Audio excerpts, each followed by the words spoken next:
Alhamdulillah hari ini Pemko Banda Aceh atas bantuan dari Bank Aceh Syariah kembali melakukan bedah rumah di dalam Pasir Aceh atas nama Ibu Yusnizar ya. Ini orangnya.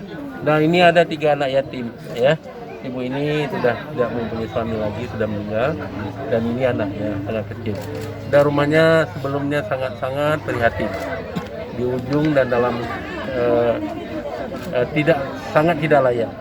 Jadi alhamdulillah hari ini selama 9 hari kita bangun sudah selesai dan sudah bisa ditempati, dan tipe rumah 45 ya, dari target 36 kita menambah, kita tidak mengambil untungnya kita tambah ke sini untuk menambah luas rumah.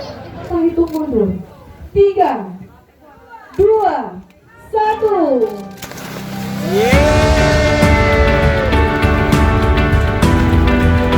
Sehingga rumah ini bermanfaat bagi mereka untuk mendidik anak, untuk beribadah, untuk bersilaturahmi, dan juga mencari rezeki di sini.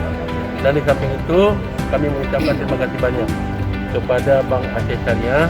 Hari ini ada Pak Lazwati, kepada Direktur Utama dan semuanya jajaran KPU Banda Aceh, Pak Fadil yang telah membantu dana CSR.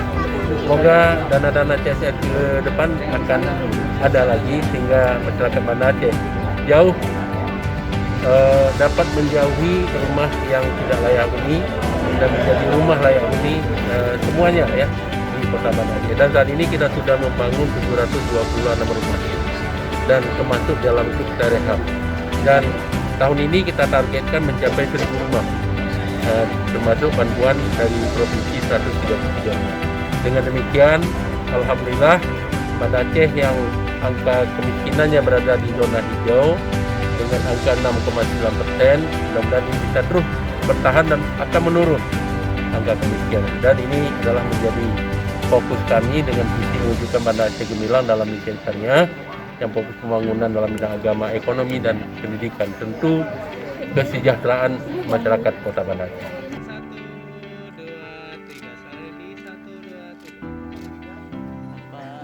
3, pakai masker.